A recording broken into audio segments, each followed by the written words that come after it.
Huminto ang tawanan sa hapagkainan nang ilabas ko ang aking cellphone. Ang bagong nobya ni Brandon, ang babaeng kanina pa ako kinukutya sa loob ng 20 minuto, ay biglang natahimik. Ang aking biyenan na nagsabi lang sa akin na huwag silang ipahiya ay nakatitig sa aking screen nang nakabuka ang bibig. Ang kamay ng aking asawang si Jessa ay napatigil sa pag-abot sa kanyang baso ng alak. At si Brandon, ang aking bayaw na kanina pa kumukonsinti sa mga patutsada ng kanyang nobya, ay parang nakalunok ng isang bulok na bagay. Ako si Mateo Santos, 36 na taong gulang. At hanggang sa hapunang iyon sa bahay ng aking mga biyenan, akala ko ay nakapag-asawa ako sa isang maayos na pamilya. 8 taon na kaming magkasama ni Jessa, 5 taon ng kasal, at ginugol ko ang mga taong iyon sa pagsisikap na makibagay sa pamilya Pineda. Sila ay mga old money sa Ayala Alabang na hinding-hindi hahayaang makalimutan mo na mas mataas sila kaysa sa kung saan ka man nanggaling. Galing ako sa isang working class na lugar sa Tondo kung saan ang tatay ko ay isang truck driver at ang nanay ko ay kahera sa isang palengke. Pero nakapagpundar ako. Sinimulan ko ang sarili kong logistics consulting firm sa edad na 28. Napalaki ko ito sa isang operasyong kumikita ng daan-daang milyong piso pagsapit ko ng 32 at ngayon ay may 47 empleyado sa 3 opisina. Alam ito ng mga Pineda pero hindi nila ito kinikilala. Para sa kanila, ako pa rin ang batang galing sa mahirap na lugar na sinuwerte lang. Nagsimula ang hapunan ng normal. Dumating kami ni Jessa sa bahay ng kanyang mga magulang sa Alabang ng alas 6, tulad ng ginagawa namin tuwing linggo. Ang bahay ay isang malawak na mansyon na tila galing sa isang magazine. Ang kanyang ama, si Ricardo Pineda, ay may-ari ng chain ng mga car dealership sa buong Luzon. Ang kanyang ina, si Victoria, ay abala sa mga charity boards at pagpaplano ng mga fundraising gala. Si Brandon, ang nakababatang kapatid ni Jessa, ay nandoon na nang dumating kami. Siya ay 29, nagtatrabaho sa sales sa isa sa mga dealership ng kanyang ama at may bagong nobya bawat ilang buwan. Sa pagkakataong ito, isinama niya si Ara De Leon, isang 20 anyos na nagtatrabaho raw sa marketing, ayon sa pagpapakilala ni Victoria nang pumasok kami sa dining room. Si Ara ay maganda sa paraang pinaghihirapan ng maraming oras. Tuwid na buhok, mamahaling damit na marahil ay mas mahal pa sa upa ng bahay ng karamihan at ang kumpiyansang galing sa hindi pagtanggi. Mateo, sabi ni Victoria habang umuupo kami. Si Ara ay nagtatrabaho sa Reyes at Santos, ang marketing firm sa BGC. Tumango ako ng magalang. Ikinagagalak kitang makilala, Ara. Ngumiti siya pero hindi ito umabot sa kanyang mga mata. Ikaw rin, marami nang naikwento si Brandon tungkol sa pamilya niya. Ang unang 20 minuto ng hapunan ay lumipas sa karaniwang usapan ng pamilya Pineda. Nagkwento si Ricardo tungkol sa benta ng mga dealership. Pinag-usapan ni Victoria ang susunod na charity auction na kanyang inorganisa. Nagmalaki si Brandon tungkol sa isang malaking benta niya noong linggong iyon. Nagkwento si Jessa tungkol sa kanyang trabaho bilang interior designer. Walang nagtanong tungkol sa aking negosyo. Normal na iyon. Ang mga Pineda ay may paraan para iparamdam na hindi ka mahalaga maliban kung may silbi ka sa kanila. Pagkatapos ay nagsimula na si Ara. Kaya Mateo, sabi niya, habang hinihiwa ang kanyang isda ng may presisyon. Nabanggit ni Jessa na may pinatatakbo kang isang consulting business. Oo, sabi ko, logistics consulting. Tinutulungan namin ang mga kumpanya na gawing maayos ang kanilang supply chain at distribution networks. Tumango siya ng dahan-dahan na parang sinabi ko lang na nangongolekta ako ng tansan para mabuhay. Mukhang interesante yan, so parang tinuturuan mo lang ang mga truck driver kung saan pupunta. Tumawa si Brandon. Binigyan ako ni Jessa ng paumanhing tingin pero hindi nagsalita. Hindi eksakto, sabi ko ng mahinahon. Sinusuri namin ang buong logistical operations at bumubuo ng mga estratehiya para mabawasan ang gastos. Ito ay komplikadong trabaho na may data analysis at strategic planning. Uminom si Ara ng kanyang alak habang bahagyang nakangisi. Sige, mali ko. So parang middle manager ka lang, pero para sa mga truck? Humalakhak si Ricardo. Ngumiti si Victoria sa likod ng kanyang baso. Nakatitig si Jessa sa kanyang plato na tila nandoon ang lahat ng sikreto ng mundo. Naramdaman ko ang pamilyar na bigat sa aking dibdib na laging dumarating kapag nagpapasya ang mga Pineda na ipaalala sa akin na hindi ako kabilang sa kanila. Pero natutunan ko sa loob ng 8 taon na tanggapin na lang ito. Ang paglaban ay hindi gumagana. Mas nagpapalala lang ito. Parang ganoon na nga, mahinahon kong sabi. At iyon ang naging pagkakamali ko. Sa sandaling sumuko ako, naramdaman ni Ara ang aking kahinaan. Kung nagugustuhan ninyo ang kwento at nais pang makinig tungkol sa pagtayo para sa sarili at pagharap sa pamilya, mangyaring mag-subscribe sa channel. Mag-iwan ng komento sa ibaba tungkol sa inyong karanasan sa mga mahihirap na biyenan at ilike ang video na ito para makita pa ng iba. Malaki ang tulong nito sa paglago ng channel. Sabi ni Brandon sa "Tondo ka raw lumaki", patuloy ni Ara, at may halong pangungutya na ang kanyang tono. Siguradong mahirap yon. Ibig kong sabihin, dumaan na ako doon ng ilang beses. Hindi iyon ang pinakamagandang lugar. Hindi naman masama, sabi ko. Mabubuting tao, matatag na komunidad. Ay, sigurado ako. Sabi ni Ara nang may pekeng simpatiya. Ginagawa lang ng lahat ang makakaya nila sa kung anong meron sila, di ba? Ibig kong sabihin, hindi lahat ay kayang mag-private school at mag-summer home sa Batangas. Iyan ang nagpapaganda sa atin. Alam mo yon, ang mga tao mula sa iba't ibang pinagmulan ay maaaring magtagumpay. Natahimik ang hapag.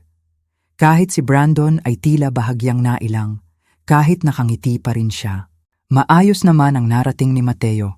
Sa wakas ay nagsalita si Jessa, maliit ang kanyang boses. Ay, syempre naman, masiglang sang-ayon ni Ara. Ibig kong sabihin, ang magmula sa ganoong background patungo sa pagpapatakbo ng iyong maliit na negosyo, iyan ang pangarap. Nakakamangha talaga. Maliit na negosyo. Ang mga salita ay tila usok sa hangin. Tumingin ako sa paligid.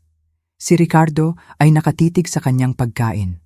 Si Victoria ay nagdadagdag ng alak. Si Brandon ay pinipigilan ang tawa. At si Jessa ay nakaupo lang doon, tahimik, hinahayaang insultuhin ng isang estranghero ang kanyang asawa. Dapat siguro ay mag-iba na tayo ng usapan, mahinahon kong sabi. Bakit? Tanong ni Ara nang may pekeng inosente. Sa tingin ko ay interesante ito. Gusto kong makarinig ng mga tagumpay ng mga taong nalampasan ng hirap. Nakaka-inspire. Hindi na siya nagpapanggap. Bawat salita ay kalkulado para ipaalala sa akin na hindi ako sapat, na hindi ako kabilang, na swerte lang ako na nakaupo sa hapag na ito kasama ang mga taong masigit sa akin. Tama si Ara, sabi ni Brandon, sa wakas ay sumali na. Malayo na ang narating ni Mateo. Naalala mo ba noong una natin siyang makilala pa? Gamit niya yung lumang kotse na may yupi sa pinto. Ngumiti si, naalala ko ngayon. Anong taon na yung kutsing yun, Mateo? 97 po, sabi ko. Tumatakbo pa ba? Matamis na tanong ni Ara. Matagal ko na itong naibenta. Ay, mabuti naman. Ibig kong sabihin, kapag nagsimula ka ng kumita ng totoong pera, kaya mo nang mag-upgrade. Totoong pera. Parang ang 7 digit na kita ko noong nakaraang taon ay hindi pa totoong pera. Nagpa siya si Victoria na sumali. Si Mateo ay laging praktikal sa pera, maingat sa paggastos. Siguro ay galing iyon sa paglaki ng walang gaanong luho. Naramdaman ko ang paghigpit ng aking panga. 8 taon ng ganito, 8 taon ng patutsada, at pakunwari na dapat akong magpasalamat na hinayaan nila akong pakasalan ang kanilang anak. Alam mo kung ano ang hinahangaan ko, patuloy ni Ara, at alam kong mas malala ang susunod. Ang mga taong nagtatrabaho gamit ang kanilang kamay, totoong blue-collar work. Tulad ng tatay mo na truck driver, di ba Mateo? Siya ay isang truck driver pa rin, pagtatama ko. Hindi siya patay. Sige, paumanhin, isang truck driver? Marangal na trabaho yan, laging sinasabi ng tatay ko na kailangan natin ng mga taong handang gawin ang mga trabahong iyon. May kailangan talagang gumawa, di ba? Lantaran nang tumatawa si Brandon. Si Jessa ay may luha na sa mga mata, pero wala pa rin siyang sinasabi. Pinapanood ni na Ricardo at Victoria ang palabas na tila ito ay libangan sa hapunan. Ara, sabi ko, habang pinapanatiling mahinahon ang boses. Sa tingin ko ay wala ka ng respeto. Wala ng respeto? Mukha siyang nagulat, pinupuri kita. Sinasabi ko lang na hinahangaan ko ang mga taong galing sa wala at nakagawa ng sariling pangalan. Paano iyon naging kawalan ng respeto? Sa wakas ay nagsalita si Ricardo. Mateo, sa tingin ko ay masyado kang sensitibo. Nakikipag-usap lang si Ara. Iniinsulto niya ang aking pamilya at ang aking pinagmulan.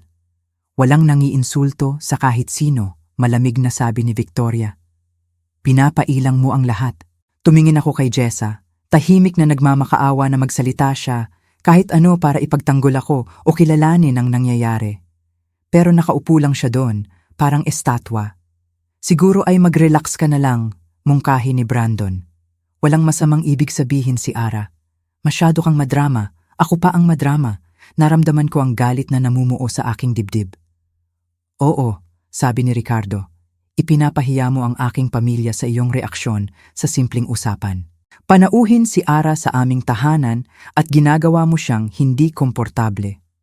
Ricardo, tinitigan ko ang aking biyenan, ang lalaking 8 taon akong itinuring na parang utusan, ang lalaking hindi nagtanong tungkol sa aking negosyo, hindi kinilala ang aking tagumpay, at hindi ako itinuring na mahalaga. At ngayon, sasabihin niya sa akin na ipinapahiya ko ang kanyang pamilya. Humihingi ako ng paumanhin, sabi ko sa wakas. Hindi ko sinasadyang gawing hindi komportable ang lahat. Lumawak ang ngiti ni Ara. Walang anuman. Naiintindihan ko. Minsan ang mga tao ay nagiging defensive tungkol sa kanilang pinagmulan. Natural lang iyon. Nagpatuloy ang usapan. Nagsimulang magkwento si Ara tungkol sa kanyang trabaho sa Reyes at Santos, tungkol sa malalaking kliyente, tungkol sa mahahalagang kampanya. Nakikinig si Brandon. Nagtatanong si Victoria. Tumango si Ricardo at may nagbago sa akin. Nilabas ko ang aking phone sa ilalim ng mesa at nagsimulang maghanap. Reyes at Santos Marketing. Nahanap ko ang kanilang website, tiningnan ang listahan ng kliyente, sinuri ang mga press release. Pagkatapos ay hinanap ko ang pangalan ni Ara, nahanap ang kanyang LinkedIn profile, at pinagkumpara sa directory ng kumpanya. Ara, sabi ko, habang pinuputol ang kanyang kwento tungkol sa isang kampanya. Gaano ka nakatagal sa Reyes at Santos? Mga 8 buwan na, buong pagmamalaki niyang sabi.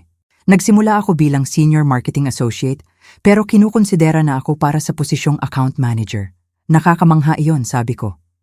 At sabi mo, ay nagtatrabaho ka sa kanilang malalaking kliyente? Oo. Ibig kong sabihin, bahagi ako ng team na humahawak sa kanila. Napaka-collaborative na trabaho. Sinong mga kliyente ang hawak mo? Nag-atubili siya sandali. Hindi ko pwedeng ibunyag ang mga pangalan dahil sa confidentiality agreements, pero maniwala ka, malalaking brand sila. Tumango ako. Tama, confidentiality. May punto yan. Bakit mo natanong? Biglang sabi ni Brandon na parang nanunugod. Nagtatanong lang tungkol sa trabaho ni Ara dahil interesado siya sa trabaho ko kanina. Ang ngiti ni Ara ay tila nanigas. Ayos lang, Brandon. Nakikipag-usap lang si Mateo. Alam ninyo, patuloy ko habang inilalapag ang aking phone sa mesa. Nakakatawang nabanggit mo ang Reyes at Santos. May koneksyon pala ako sa firm na iyon. Biglang lumamig ang paligid. Talaga? Maingat na ang boses ni Ara ngayon. Oo, kasi mga 6 na buwan na ang nakakaraan, naghahanap ang kumpanya ko ng rebranding. Kailangan namin ng marketing firm na nakakaunawa sa B2B logistics consulting. Nagpadala kami ng mga request for proposals sa ilang ahensya sa lugar. Kinuha ko ang aking phone at binuksan ang aking email. Ang Reyes at Santos ay isa sa kanila. Ibang firm ang pinili namin, pero nasa akin pa rin ang lahat ng usapan. Pinapanood ako ni Ricardo nang may naniningkit na mga mata. Huminto na sa pagkain si Victoria. Ang nakakatawa, sabi ko, habang tinitignan ang aking mga email, sa prosesong iyon, marami akong nalaman tungkol sa Reyes at Santos, sa kanilang istruktura, kliyente, at mga tauhan. Namutla si Ara. Tinitignan ko ang kanilang listahan ng kliyente ngayon, patuloy ko. At alam ninyo kung anong interesante. Ang malalaking brand na sinasabi mo, karamihan ay maliliit na negosyo. Isang regional restaurant chain, ilang maliliit na retail, isang dental clinic. Wala namang masama doon, syempre. May kailangang gumawa para sa maliliit na kliyente. Hindi ko naman sinabing Fortune 500 sila, mabilis na sabi ni Ara. Hindi, pero iyon ang pahiwatig mo. Sabi mo malalaking brand. Pinalabas mong napaka-engrande nito. Tumingin ako kay Brandon. At ang account manager position na sinasabi niya, hindi rin iyon eksakto.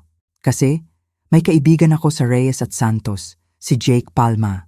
Siya ang creative director doon. Binuksan ko ang text namin ni Jake at ipinakita sa hapag. Tinanong ko siya kanina habang nagsasalita si Ara kung may nagtatrabaho ba doong Ara de Leon. Nabingi ang lahat sa katahimikan. Sabi niya, meron ngang Ara de Leon, pero hindi siya senior marketing associate.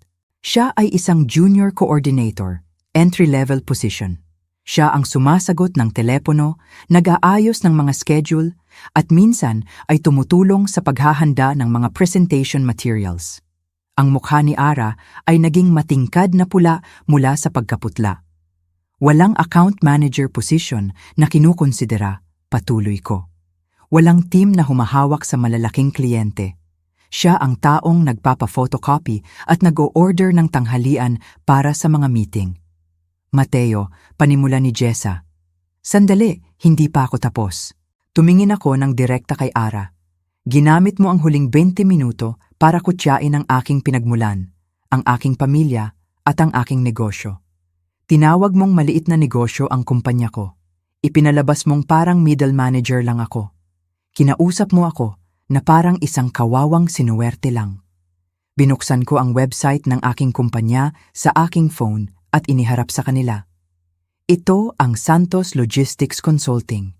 Mayroon kaming 450 milyong kita noong nakaraang taon. May 47 empleyado kami. Ang mga kliyente namin ay kinabibilangan ng 3 malalaking global na kumpanya at 7 regional distributors.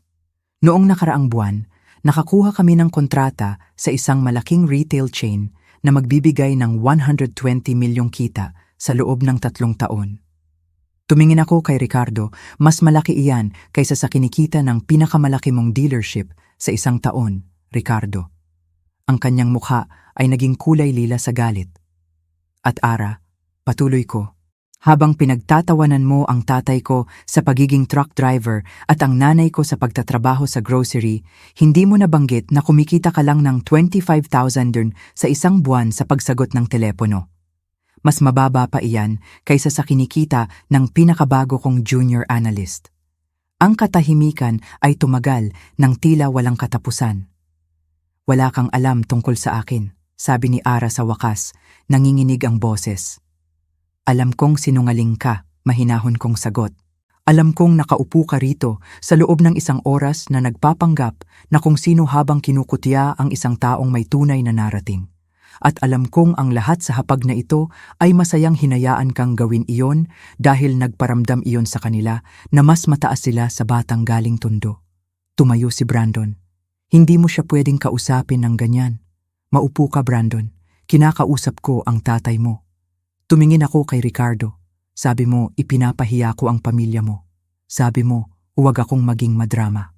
Pinanood mo ang isang estranghero na insultuhin ako, insultuhin ang mga magulang ko, insultuhin ang lahat ng pinaghirapan ko at wala kang ginawa. Mas malala pa, sumali ka pa. Mateo, sa tingin ko ay dapat ka nang umalis, malamig na sabi ni Victoria. Papayag ako, pero bago iyon, hayaan ninyong linawin ko ang isang bagay. Tumayo ako at tumingin sa buong hapag. Sa loob ng 8 na taon, tiniis ko ang inyong pangmamata. Tiniis ko ang inyong mga patutsada. Tiniis ko ang inyong mga biro tungkol sa aking kotse, damit, at pinagmulan. Ngumiti ako sa bawat hapunan kung saan ipinaramdam ninyo na dapat akong magpasalamat na pinaupo ninyo ako sa inyong mesa. Tumingin ako kay Jessa at hindi mo man lang ako ipinagtanggol, kahit kailan. Nakaupo ka lang tuwing ginagawa nila ito sa akin. Na tila ba swerte pa ako na nakasama kita sa halip na ikaw ang swerte sa akin. Mateo, please, bulong ni Jessa. Tapos na ako. Simple kong sabi, ayoko nang magpanggap na normal ito. Ayoko nang tumanggap ng kawalan ng respeto mula sa mga taong mas maliit ang narating kaysa sa akin. Pero kung umasta, ay parang royalty. At lalong ayoko nang makinig sa isang clerk na kumukutya sa pamilya ko habang kayo ay nakangiti lang. Umiiyak na si Ara ngayon. Nakatayo na si Victoria at mukhang galit na galit. Ang mukha ni Ricardo ay parang sasabog na sa galit. Si Brandon naman ay parang gustong makipag-away pero wala na akong pakialam. Jessa, sabi ko, may kailangan kang pagpasyahan. Pwedeng manatili ka rito at hayaan silang tratuhin akong basura o sumama ka sa akin ngayon at bubuo tayo ng mas maayos na buhay. Lahat ay nakatingin sa kanya. Umiiyak si Jessa, tumatagas ang kanyang maskara. Mateo, hindi mo naman pwedeng basta panimula niya. Oo o hindi, Jessa, ngayon na. Tila tumigil ang oras. Pinanood ko ang aking asawa, ang babaeng minahal ko sa loob ng 8 taon, ang babaeng binuahan ko ng buhay na nahihirapan sa pinakasimpleng tanong sa mundo. Pumanig sa asawa o pumanig sa mga taong nagparamdam sa kanya na wala siyang kwenta sa loob ng 8 taon. Mateo, ang pamilya ko, panimula niya. Iyan na ang sagot ko, sabi ko. Lumakad ako palabas ng dining room, palabas ng bahay na iyon at hindi na lumingon. Hindi nang sumigaw si Victoria. Hindi nang marinig ko ang iyak ni Jessa.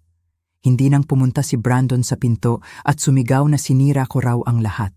Sumakay ako sa aking kotse, ang magandang BMW na binili ko gamit ang perang pinaghirapan ko, at umuwi sa aming kondo, ang kondo na ako ang nagbabayad, sa isang gusali na ako ang pumili.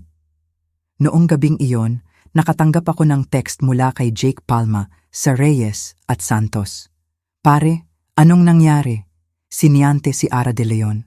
Nalaman ng boss niya na nagsisinungaling siya tungkol sa posisyon niya sa lahat, pati na sa boyfriend niya. Mukhang ang text mo ang nagbunyag sa lahat. Hindi ako sumagot. Umupo lang ako sa aking sala habang umiinom ng mamahaling alak na regalo ng mga Pineda noong nakaraang Pasko.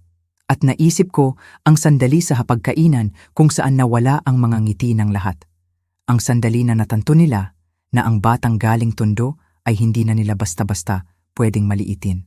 Dumating si Jessa bandang hating gabi. Namumula ang kanyang mga mata.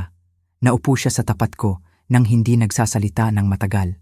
Ipinahiya mo si Ara, sabi niya sa wakas. Ipinahiya ni Ara ang sarili niya.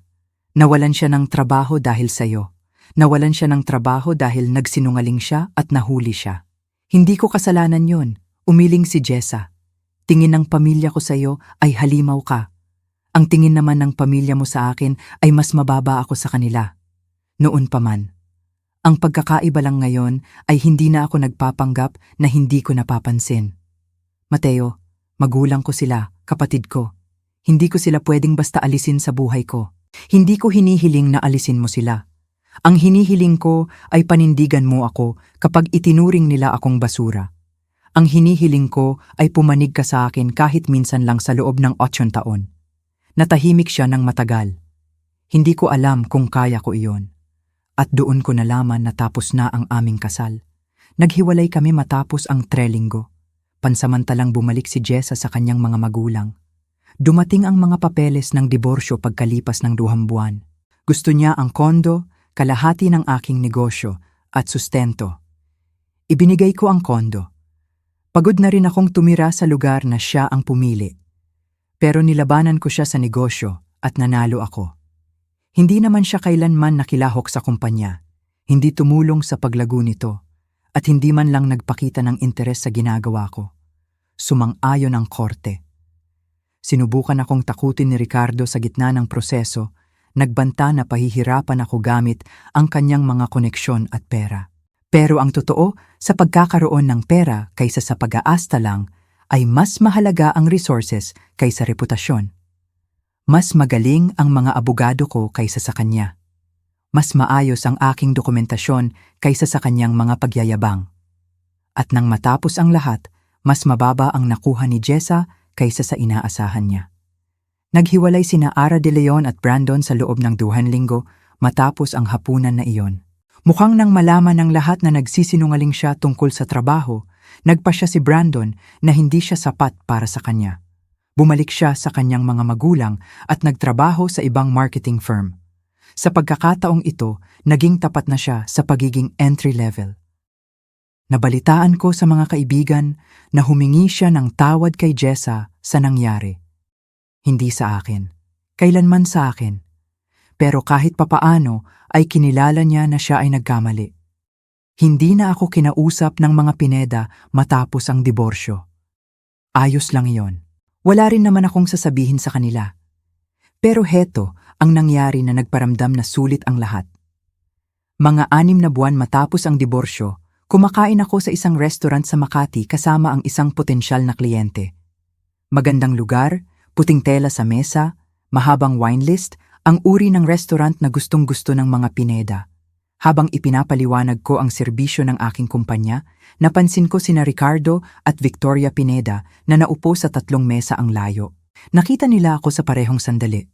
Sa isang segundo, parang lalapit si Ricardo para gumawa ng eksena, pero nakita niya kung sino ang kasama ko.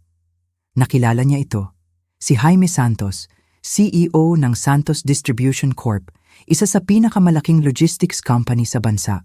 Kapareho ko ng apelyido. Hindi ito nagkataon lang.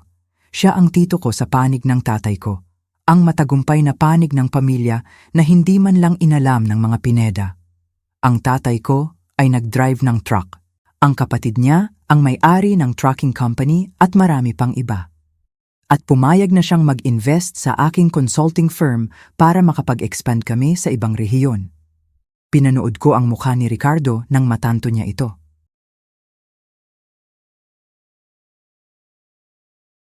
Sa loob ng 8 taon ay hindi lang matagumpay sa sariling pagsisikap. May pamilya akong sumusuporta, tunay na pamilya. Ang uri na dumarating kapag kailangan mo sila. Napansin ni Tito Jaime si Ricardo na nakatitig at lumapit sa akin. Kilala mo sila? Iyan ang dati kong biyenan, mahinahon kong sabi.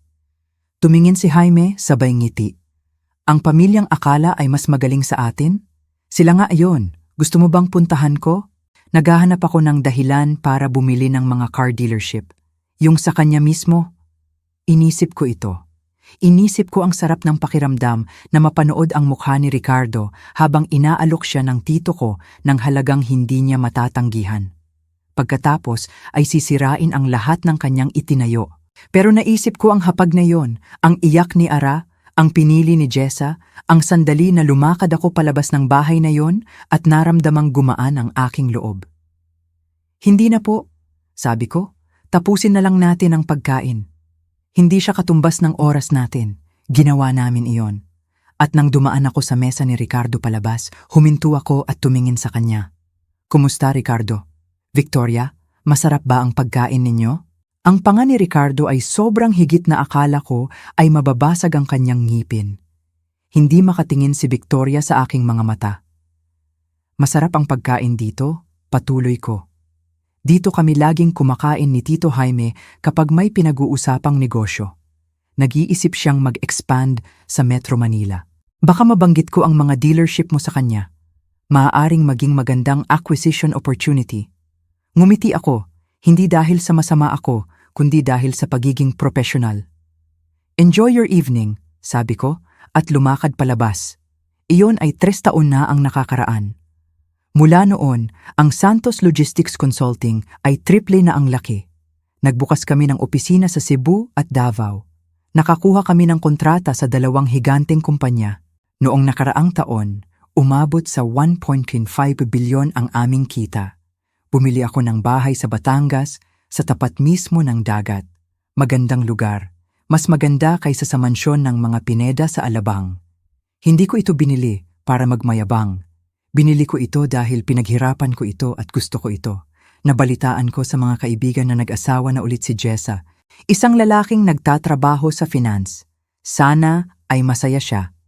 Totoo yan. Pero sana rin ay may natutunan siya sa nangyari. Sana natutunan niya na ang panonood habang ang taong mahal mo ay hindi nirerespeto ay hindi katapatan sa pamilya, kundi pagtatraidor sa iyong asawa. Sana natutunan niya na ang pinagmulan ay hindi nagdidikta ng halaga. Na ang pinanggalingan ng tao ay mas maliit ang halaga kaysa sa kanyang patutunguhan. At sana natutunan niya na minsan ang taong akala ng lahat ay swerte na nandoon ay ang pinakamahalagang tao sa hapag. Para naman kay Ara de Leon, nakasalubong ko siya noong isang taon sa isang networking event. Nagtatrabaho siya sa isang startup, gumagawa na ng totoong marketing work sa pagkakataong ito. Tila mas nagmature na siya na wala ang yabang na nakita ko noon.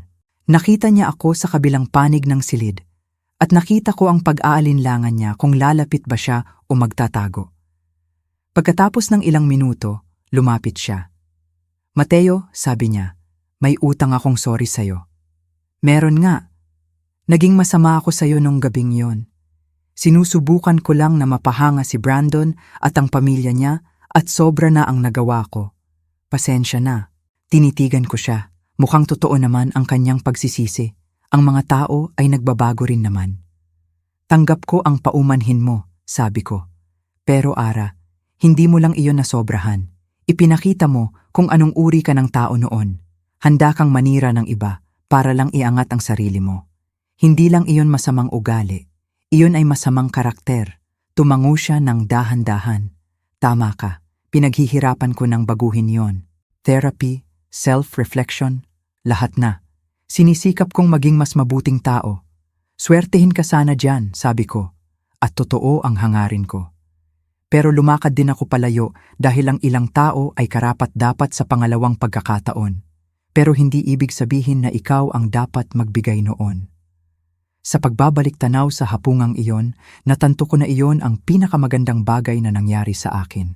Pinilit ako nitong harapin ang matagal ko nang binabaliwala sa loob ng 8 taon, na pumasok ako sa pamilyang hindi ako rerespetuhin at pumili ako ng asawa na hindi ako ipagtatanggol. At pinalaya ako nito para buuin ang buhay na gusto ko talaga sa halip na ang buhay na inakala kong dapat kong gustuhin. Binisita ako ng mga magulang ko noong nakaraang buwan. Gustong-gusto ni nanay ang bagong bahay. Nakatayo si tatay sa dek habang nakatingin sa dagat at umiiling sa pagkamangha. "Hindi ko akalaing ang batang galing sa atin ay makakarating dito," sabi niya. "Pinalaki ninyo ako ng tama, tay.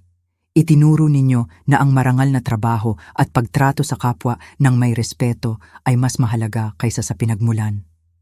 Ngumiti siya. "Ipinagmamalaki ka namin ng nanay mo, Mateo.